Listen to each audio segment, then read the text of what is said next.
dilarang mengajarkan ilmu yang sangat rahasia tentang Allah ini kepada yang bukan makomnya, yang bukan kedudukannya, dilarang. Jadi zaman dulu itu empat mata, Pak. Empat mata. Nah, setelah santri ini mengenal asrar rahasianya rahasia, maka santri ini akan diarahkan, Pak, kepada pelajaran terakhir di dalam thariqat. Apa itu? Pelajaran akmaliyah. Akmaliyah. Nah, akmaliyah ini kalau di dalam keraton sendiri biasanya menyebutnya dengan nama Jaya Sampurna. Kalau yang di luar yang dipegang oleh para ulama-ulama biasanya disebut sebagai akmali atau kasampurna. Dan di dalam kesampurnaan ini seorang santri akan diajarkan beberapa makomat, Pak. Kalau di Cirebon ada 10 makomat akmaliyah. Berbeda dengan yang di Demak, Pak. Waktu kerajaan di sana Islam pertama sampai kepada Pajang, Pak, sampai kepada Mataram, itu setelah saya meneliti di sana, saya berbicara dengan kiai-kiai di sana, itu ada 9, Pak.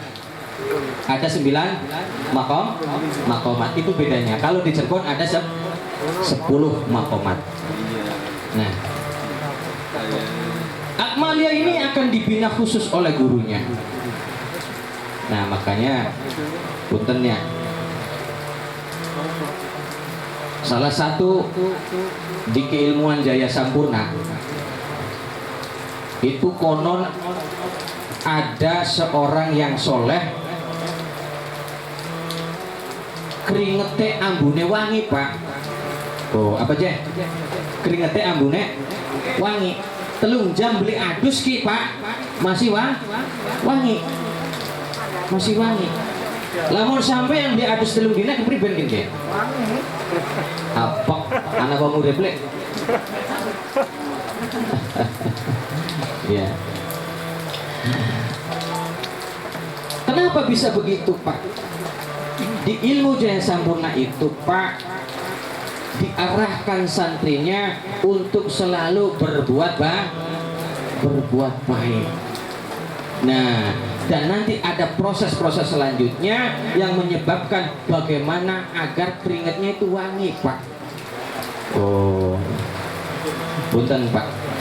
Para sahabat itu ingin sekali dekat dengan Rasulullah. Kenapa?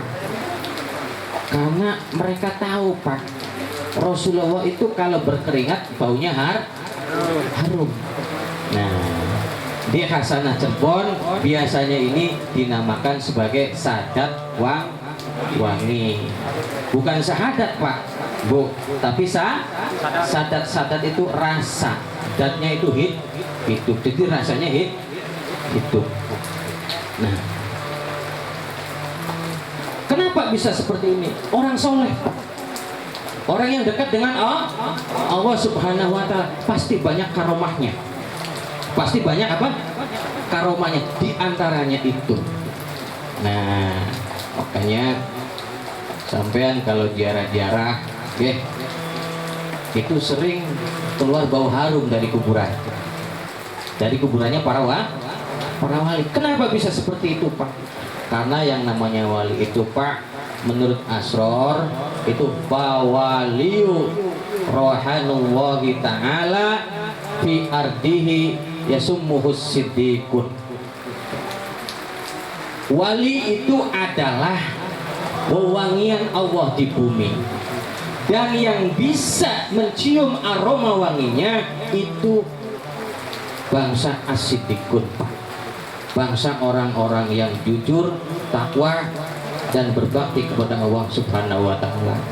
Nah, juga kita pernah ketika menghadiri melayat orang, itu sering selama kita duduk di situ sering keluar, Pak, bau harum. sering apa sih? Keluar bau harum.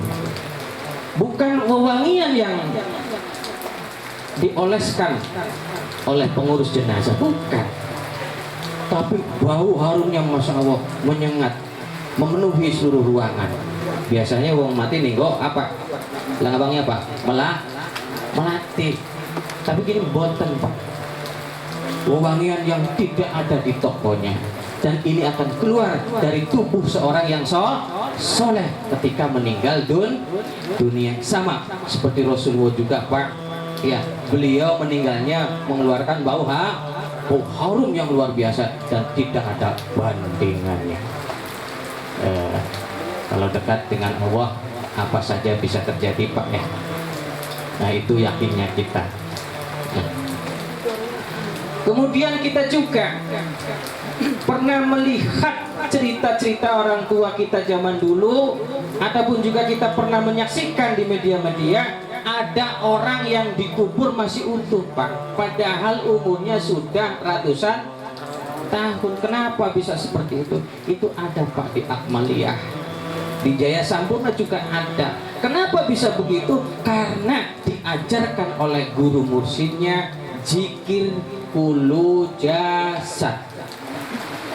Kulu jasad, bulunya berzikir, kulitnya, darahnya, uratnya, tulangnya, sumsumnya, rambutnya, matanya, semua yang ada di tubuh ini itu berzikir Pak.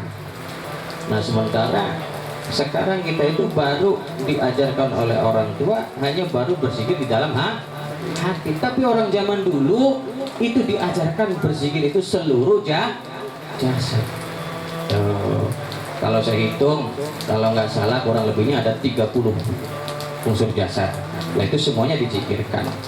Nah jadi orang-orang yang dahulu itu ketika dia berzikir, ketika hidup, karena zikir itu seluruh unsur tubuhnya, maka insya Allah Pak, kayaknya belatung tidak berani, tidak berani mendekat dan tidak berani menggigit, apalagi menghabiskan. Makanya kita sering lihat mereka itu orang-orang soleh ini dikuburnya masih utuh jasadnya. Itu salah satu pelajaran di Akmaliyah. Dan banyak lagi Pak, dari 10 makomat itu termasuk tentang Thoriqatul Maut, tentang jalan kematian. Nah ini sangat rahasia sekali Pak. Biasanya diajarkan seorang guru ke muridnya dengan 4 mata. Artinya ada 2 orang, guru dan muridnya. Dimana di situ diajarkan tentang bagaimana Pak membersihkan jalannya kematian, membersihkan jalannya nyawa, sehingga nanti setelah kita meninggal insya Allah kita mudah dalam kematian alias husnul khotimah. Nah malah ada di Jaya Sampurna itu, di Akmaliyah itu Pak. Makanya sampean sering mendengar cerita bahwa ada orang tua kok seperti tahu kapan dia meninggal dunia. Dia ngumpulin Pak keluarganya, semua dikumpulin, semua diarahkan, semua diberi nasihat, semua diberi makanan, dan semua mendapatkan bagian dan warisannya. Tahu-tahu Pak, sejam kemudian kakeknya masuk kamar dan innalillahi wa inna ilaihi rajiun, meninggal dengan senyum. Banyak Pak. Itu juga sama di pelajaran Akmaliyah ataupun di pelajaran Jaya Sampurna itu ada. Nah, untuk mendapatkan ini semua ya tentunya salik-salik itu harus berguru kepada orang-orang yang soleh. Nah, termasuk juga Pak, kita di hari ini telah bersama duduk dan kumpul untuk memperingati haul Keraton Keprabonan. Kemudian tadi mendapat cerita dari Mama Sultan Hempi bahwa beliau hilang entah kemana, ngarayana untuk menegakkan agama. Nah, itu juga Pak bagian dari Jaya Sampurna atau Kasampurnaan atau Akmalia.